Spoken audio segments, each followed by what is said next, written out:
À Nema Djignaré, localité située dans la commune de Djibidjon, c'est la joie. On chante, on danse, une façon pour ces femmes de dire merci.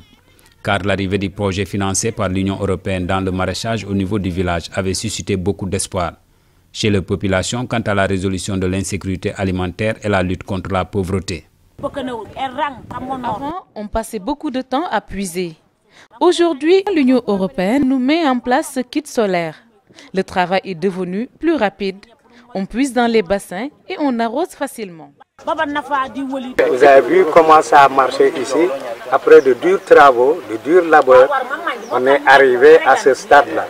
L'objectif était de favoriser la production maraîchère de qualité et son intégration dans la nutrition familiale dans les communes de Souel et Djibidjon. Il s'agit d'un système qui facilite la maîtrise de l'eau, parce qu'en tant qu'il y a le soleil, la pompe, si le puits suit, la pompe elle tourne.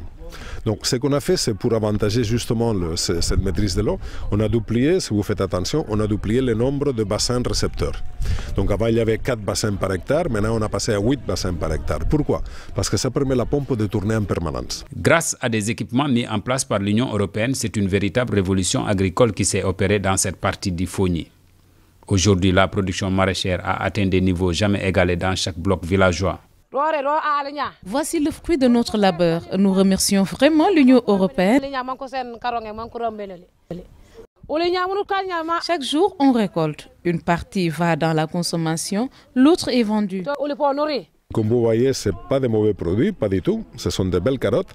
Et l'avantage des carottes, c'est qu'on peut utiliser et la carotte en tant que telle et les feuilles. Donc ici dans les jardins, vous verrez que les femmes elles vont vous raconter qu'elles utilisent les feuilles de choux aussi, les feuilles de carottes, donc presque rien n'est jeté. Tout d'une façon ou d'une autre, tout est profité pour la consommation. Les repas sont améliorés au niveau des cases. On consomme sénégalais à partir de nos propres moyens.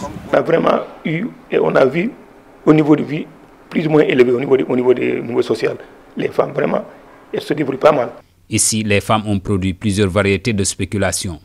C'est le cas de la carotte, l'aubergine, la tomate, l'oignon, le piment, entre autres produits arrivés à maturité.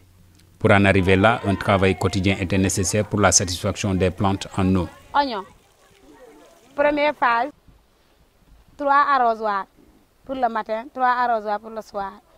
Deuxième phase, 3 arrosoirs le matin, 3 aussi le soir. Troisième phase, 4 le soir, 4 le matin. Quatrième phase, 3 le soir, 2 le matin. Des produits maraîchers en abondance, c'est du jamais vu. Dès lors, leur intégration dans la nutrition familiale devient quelque chose d'ordinaire. Une partie est commercialisée à travers les marchés ou les places centrales. L'argent tiré de la vente des produits maraîchers sert à acheter le petit déjeuner des enfants. On leur donne de quoi payer le pain à l'école. Cependant, le surplus de production n'est pas totalement écoulé sur les marchés ou dans les villages, d'où pour l'Union européenne de miser sur la transformation. C'est dans ce cadre qu'elle a mis à la disposition des femmes des techniciennes en transformation des fruits et légumes. Avant, dans les blocs maraîchers, après les récoltes, si tu vends après une vente, tu ne sais que faire. Actuellement, elles peuvent valoriser encore ces produits en les transformant en concentré, comme la tomate, le piment, les conserves de légumes et même les produits locaux. Au-delà de la formation, le partenaire a renforcé en équipement cette unité de transformation des produits maraîchers. Ainsi, ce sont des centaines de femmes issues des différents blocs maraîchers qui bénéficient de ce programme. Ceci pour valoriser la production locale et éviter ainsi le pourrissement.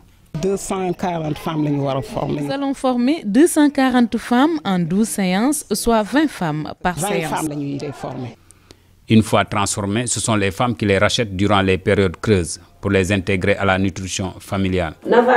J'y vois un intérêt particulier car avant les produits invendus pourrissaient, mais aujourd'hui nous faisons la transformation de ces produits qu'on garde pour les consommer. En plus du renforcement des capacités en transformation des fruits et légumes, les femmes sont aussi capacitées sur la gestion financière.